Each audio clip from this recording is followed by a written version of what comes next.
Hello everyone, आज के इस वीडियो में हम लोग बात करेंगे top 5 most asked interview question के बारे में, जो कि जावास्क्रिप्ट का इंटरव्यू क्वेश्चन है और जो कि मोस्टली पूछे जाते हैं इंटरव्यूअर के द्वारा। तो है और हम लोग इन क्वेश्चन को इन डेप्थ में जानने वाले हैं। तो चलिए एक करके सबसे पहले शुरू करते हैं।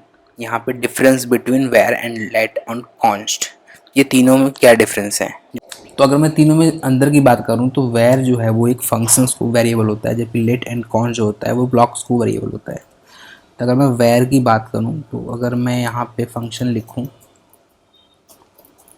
हेलो और इसमें मैं वेर ए इक्वल टू 2 रखूं, उसके बाद अगर मैं एक ब्लॉक बनाऊं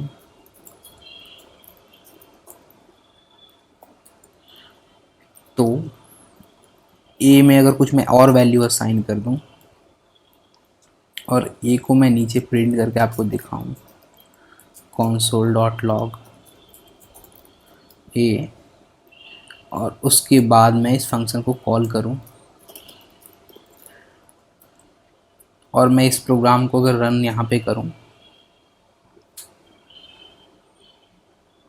आई थिंक ये फाइल लिंक नहीं है तो पहले मैं लिंक कर लेता हूँ HTML में। और अगर आपने इससे पिछला वीडियो सेट वाला नहीं देखा तो आप ज़रूर जाके देख सकते हैं इससे पिछला वीडियो, जो कि बहुत इंपॉर्टेंट वीडियो है, सेट पे मैंने बनाया था।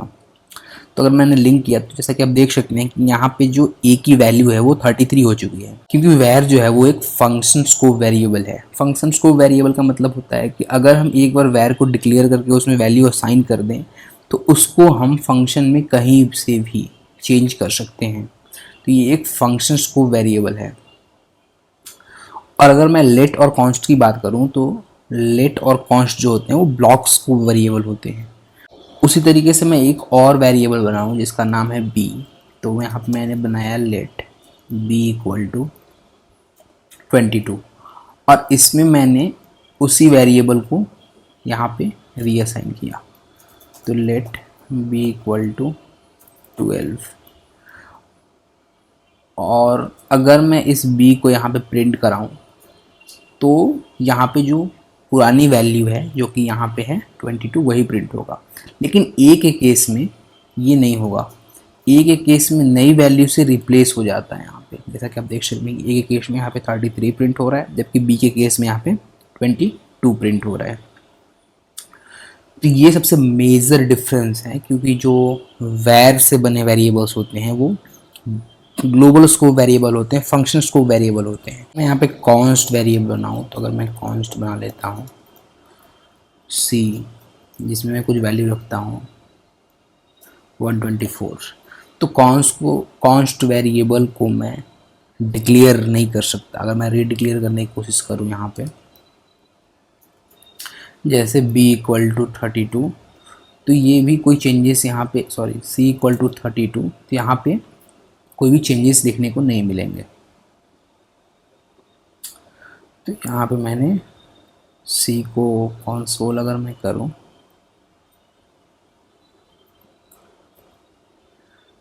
यहाँ पे मैं c वैल्यू को प्रिंट करा देता हूँ। तो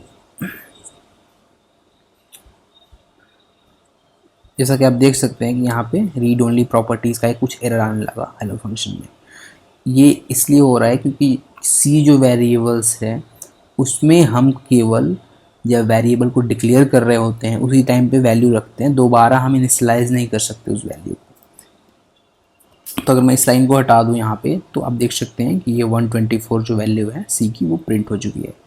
तो मेजर जो डिफरेंस है वेर लेट एंड कॉन्स्ट में, तो वेर एक ग्लोबल स्कोप वेरिएबल है, फंक्शन स्कोप वेरिएबल है, वहीं लेट और कॉन्स्ट एक ब्लॉक स्कोप वेरिएबल है। दोनों में डिफरेंस होता है। फंक्शन स्कोप वेरिएबल और ब्लॉक स्कोप वेरिएबल का जो स्कोप होता है वो डिफरेंस होता है। अगर फंक्शन स्कोप वेरिएबल को हम ब्लॉक स्कोप में यूज़ कर सकते हैं, लेकिन ब्लॉक स्कोप वेरिएबल को हम ब्लॉक के अंदर ही यूज़ कर सकते हैं, जैसा कि हमने यहाँ पे बी को देखा था कि हम बी को री इनिशलाइज या री डिक्लेयर नहीं कर सकते,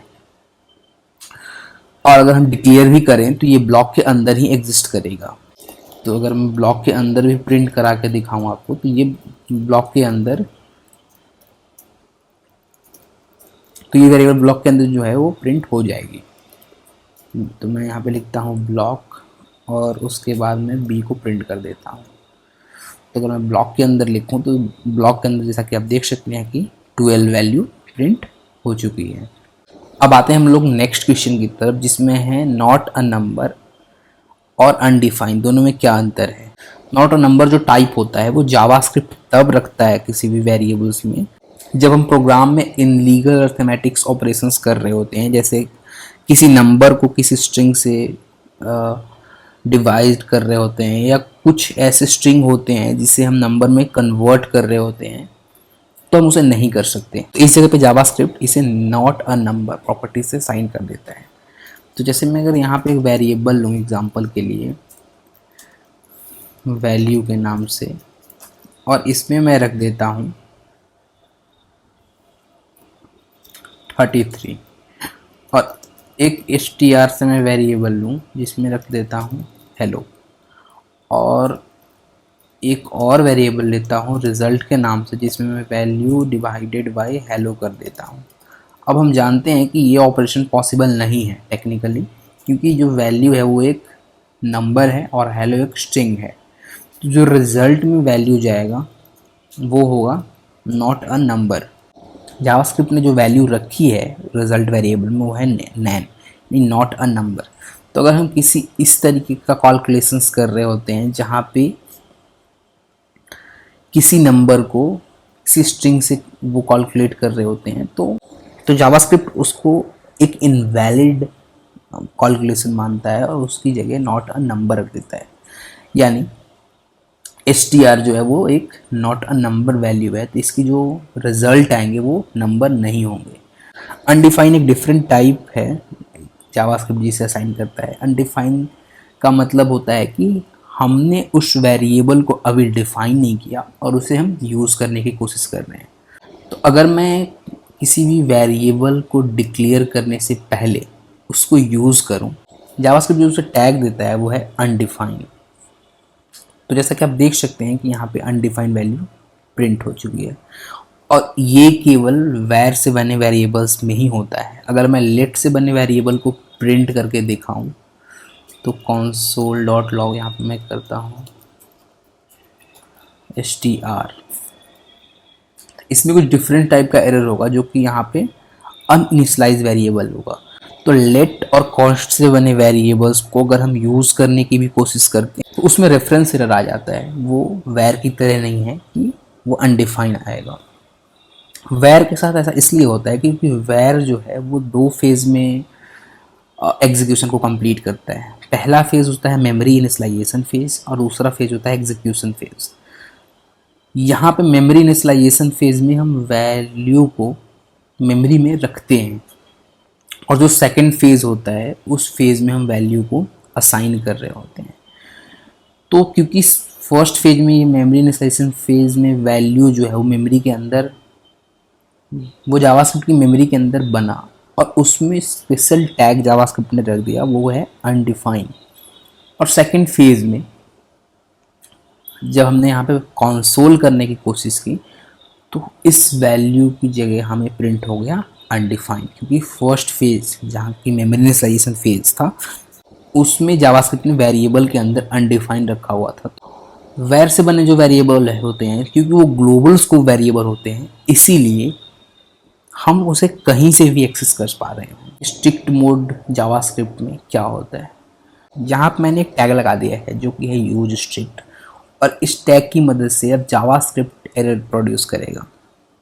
ये कह रहा है can not find variable B, क्योंकि हमने वेरिएबल को किसी भी डेटा टाइप से डिक्लेयर नहीं किया है और हम उसको यूज़ करने की कोशिश कर रहे हैं, साथ साथ उसमें हम वैल्यू भी रख रहे हैं। तो अगर हम अपने फाइल में यूज स्ट्रिक्ट टैग को यूज़ कर लेते हैं तो जावास्क्रिप्ट हर एक वेरिएबल को स्ट्रिक्टली चेक करेगा। यानी जब प्रोग्राम एग्जीक्यूशन होगा जावास्क्रिप्ट में तो स्ट्रिक्टली यहाँ पे प्रोग्राम एग्जीक्यूट किया जा रहा होगा और हर एक वेरिएबल की वैल्यू को चेक किया जा रहा होगा। उसके बाद उसके डेटा टाइप को चेक किया जा रहा होगा, और अगर किसी तरीके की प्रॉब्लम्स मिलते हैं यहाँ पे तो वो एक एरर आ रहा होगा।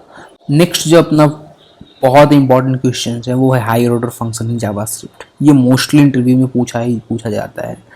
तो इसको बहुत ही आप सिंपल और इजी एग्जांपल से बता सकते हैं।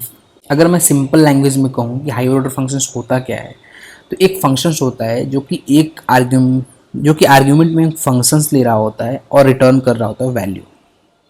फॉर एग्जांपल मैं आपको बताता हूँ, अगर मैंने यहाँ पे एक फंक्शन बनाया जिसका मैं नाम रख लूँ फन ए या फन वन, ऐसे रख लेता हूँ नाम, और दूसरा मैंने बनाया फंक्शन जिसका नाम रख लेता हूँ मैं फन टू। अगर मैं फन वन को कॉल करूँ और इसमें मैं फन टू को पास करूँ और यहाँ पे फन टू को रिसीव करूँ, जैसे कि यहाँ पे मैंने fn यूज़ किया है, और इस फंक्शन को एग्जीक्यूट करूँ, जैसे यहाँ पे मैंने console.log fun1 लिखा हुआ है और मैंने fn को कॉल कर दिया। तो ये होता है हायर ऑर्डर फंक्शंस। ये बहुत इंपॉर्टेंट रोल प्ले कर रहा होता है अगर हम प्रोग्रामिंग की बात करें तो, लेकिन सबसे पहले हम इसका कॉन्सेप्ट समझ लेते हैं। तो यहाँ पे मैंने किया क्या है, यहाँ पे बहुत सिंपल काम किया है। फन वन एक फंक्शन है जो कि fun two as a argument एक फंक्शंस रिसीव कर रहा है, और फन वन जो है वो फन टू यानी फंक्शन टू को कॉल कर रहा है। तो अगर मैं इस प्रोग्राम को रन करूँ तो ये एक वैलिड एक्सप्रेशन है। तो यहाँ पे आप देख सकते हैं कि फन वन यहाँ पे प्रिंट हो चुका है। फंक्शन वन ने फंक्शन टू को कॉल किया और उसकी वैल्यू को प्रिंट करा दिया। अगर मैं रियल लाइफ एग्जांपल की बात करूँ इसकी, तो आपने देखा होगा map functions, for each functions, ये भी एक फंक्शंस लेते हैं। फॉर एग्जांपल मैं यहाँ पे एग्जांपल से आपको समझा देता हूँ। जैसे मैंने एक एरे बनाया है, यहाँ पे उसमें कुछ वैल्यू रखा है, जैसे 22, 33, 44, 5, उसके बाद 54, 65, ये कुछ वैल्यूज़ हैं जो कि मैंने रखी हुई हैं। तो अगर मैं ARR के ऊपर फॉर लूप लगाऊं और इसमें जैसा कि आप देख सकते हैं कि ये लेता है एक कॉल बैक फंक्शन, तो यहाँ पे मैं लिख देता हूँ फंक्शन, इसका नाम रख देता हूँ CB यानी कॉल बैक, और ये जो पास कर रहा होता है जब वो फंक्शन कॉल कर रहा होता है, तो ये पास कर रहा होता है वो वैल्यू। तो यहाँ पे मैं वैल्यू और इंडेक्स रख लेता हूँ, वैल्यू। और अगर मैं यहाँ पे प्रिंट करके आपको दिखाऊं तो यहाँ पे वैल और इंडेक्स, तो मैंने वैल और इंडेक्स की वैल्यू को यहाँ पे प्रिंट कर दिया है, और आप देख सकते हैं कि हर एक वैल्यू और उसके साथ जो भी इंडेक्स नंबर है वो हमारे कंसोल पे प्रिंट हो चुका है। तो हायर ऑर्डर फंक्शंस, यहाँ पे फॉर ईच एक हायर ऑर्डर फंक्शन है जो कि एक फंक्शंस ले रहा है आर्ग्यूमेंट के अंदर, और ये फंक्शंस को कॉल कर रहा है, और जब कॉल कर रहा है तो इसमें दो वैल्यू को पास कर रहा है, जैसा कि हमने प्रीवियस एग्जाम्पल में बताया था। तो हायर ऑर्डर फंक्शन जो कि फन वन है इस केस में, वो सेकंड फंक्शन जो कि आर्ग्यूमेंट के अंदर मैंने दिया हुआ है उसको कॉल कर रहा होगा और उसमें वैल्यू को पास कर रहा होगा। जैसे अगर मैं यहाँ पे पास करूँ और अगर मैं यहाँ पे रिसीव करूँ A एंड B में, और अगर मैं इसको प्रिंट करूँ,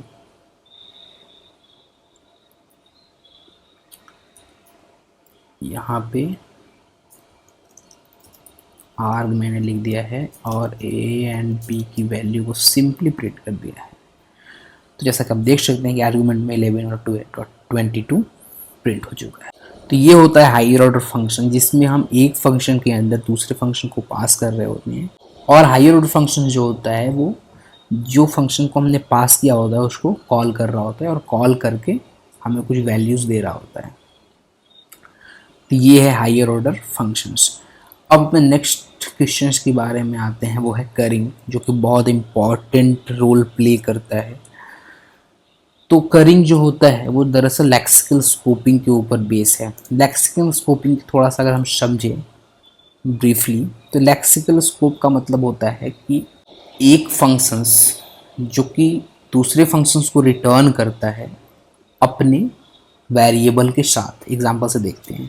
तो अगर मैं यहाँ पे फंक्शंस लिखता हूँ ए, जैसे ए एक फंक्शंस है और यहाँ पे वो एक आर्ग्यूमेंट ले रहा है जिसका नाम है वैल, एक वैल्यू सिंपली आर्ग्यूमेंट के रूप में ले लेते हैं। अब ये रिटर्न जो कर रहा है वो भी एक फंक्शन रिटर्न कर रहा है जिसका नाम है बी। अब बी में भी हम कुछ वैल्यू ले लेते हैं, जैसे कि यहाँ पे। अब जब ये फंक्शंस रिटर्न कर रहा होगा तो ये फंक्शंस रिटर्न करते वक्त ये वैल की वैल्यू भी रिटर्न करेगा, क्योंकि हम यहाँ पे जो पहले फंक्शंस में जो आर्गुमेंट यहाँ पे वैल है वो भी परसिस्ट रहेगा ड्यूरिंग द लेक्सिकल स्कोपिंग कहते हैं। तो अगर मैं यहाँ पे सिंपली रिटर्न करूँ a प्लस बी और मैं यहाँ पे इस फंक्शन को अगर कॉल करूँ console.log, a को मैंने कॉल किया, कुछ वैल्यू कर जाएगा 33। तो a जो फंक्शन कॉल होगा वो रिटर्न करेगा सेकेंड फंक्शंस। तो अगर मैं यहाँ पे देखूँ तो ये आप देख सकते हैं ये सेकेंड फंक्शंस रिटर्न कर रहा है। तो यहाँ पे ये वैल्यू 1 वैल प्लस वैल 2 को मैं यहाँ पे ऐड करूँ और सिंपली ये वैल और वैल 2 दोनों वेरिएबल को मैंने यहाँ पे ऐड कर दिया है। तो यहाँ मैं वैल रख देता हूँ वैल 2 को, और अगर मैं इस ए फंक्शन को कॉल करूँ तो यहाँ पे मैं एक वेरिएबल बना लेता हूँ const c equal to a, और इसमें मैं कुछ वैल्यू पास कर देगा होता हूँ, जैसे 32। और अगर मैं अभी प्रिंट करूँ सी को तो कंसोल पे ये जो प्रिंट होगा वो होगा एक नया फंक्शन, क्योंकि ये जो फंक्शन है वो एक फंक्शन रिटर्न कर रहा है। सॉरी, यहाँ पे लेटर रख लेता हूँ और ये console.log होगा। ऑटो सजेशन नहीं आ रहा है इसमें, तो जैसे कि आप देख सकते हैं कि ये एक रिटर्न कर रहा है फंक्शन सिंपली। अगर मैं c को भी कॉल करूँ यहाँ पे और मैं 2 वैल्यू को पास करूँ तो अब ये जो रिटर्न करेगा वो है 34। 34 क्यों रिटर्न होगा? क्योंकि मैंने जो सेकंड फंक्शन कॉल किया उसमें तो 2 वैल्यू पास किया, लेकिन मैं उससे पहले जो ये फंक्शन है जो कि बी फंक्शन को रिटर्न कर रहा था और मैंने सी फंक्शन में असाइन किया, लेकिन जो ए फंक्शन में वैल्यू पास कर रहे होते थे हैं जो कि वैल वेरिएबल में है वो एक्सेसिबल होगा फंक्शंस बी में भी, क्योंकि फंक्शंस बी जो है वो लेक्सिकली इनहेरिट है ए फंक्शंस का, इसीलिए बी फंक्शंस के वेरिएबल ए फंक्शंस में एक्सेसिबल होंगे। और अगर हम यहाँ पे उस फंक्शंस को प्रिंट करें जैसा कि हमने यहाँ पे किया हुआ है तो हम दोनों वैल्यू को ऐड कर सकेंगे, क्योंकि जो वैल है यहाँ पे ये जो वेरिएबल है वो भी लेक्सिकल स्कोप के अंदर है जो कि फंक्शंस ए के अंदर है। तो इसलिए हमें यहाँ पे 34 प्रिंट हो रहा है। जितने भी हम इवेंट्स यूज़ कर रहे होते हैं इनपुट इवेंट्स डॉम के द्वारा, तो हम उसमें मोस्टली करिंग का यूज़ कर रहे होते हैं। करिंग की मदद से हमारी कोड ज़्यादा रीयूजेबल हो पाती है, ज़्यादा मेंटेनेबल हो पाती है, क्योंकि हम इसमें शॉर्टर सिंटैक्स में चीज़ों का एग्जीक्यूट कर लेते हैं। इसलिए हमारा कोड बहुत रीयूजेबल हो पाता है, शॉर्टर हो पाता है, आसानी से हम हैंडल कर पाते हैं। हाँ, थोड़ा सा कॉन्टेक्स्ट को समझना पड़ता है, लेक्सिकल स्कोपिंग की चीज़ों को समझना पड़ता है, लेकिन अगर हम एक बार इसे फैमिलियर हो गए तो ये बहुत ही यूज़फुल सिंटेक्स है और हम अपने ऑपरेशंस को बहुत ही आसानी से परफॉर्म कर सकते हैं। ये हैं वो टॉप 5 इंटरव्यू क्वेश्चंस जो कि जावास्क्रिप्ट में मोस्टली पूछे जाते हैं, तो आप इसे अपने लैंग्वेज में एक्सप्लेन कर सकते हैं। मैंने आपको हिंदी में और चीज़ें थोड़ी सी डिटेल में एक्सप्लेन की हैं, तो आप इसे अपने लैंग्वेज में एग्जाम्पल के साथ एक्सप्लेन कर सकते हैं। तो तब तक के लिए इस वीडियो में इतना ही।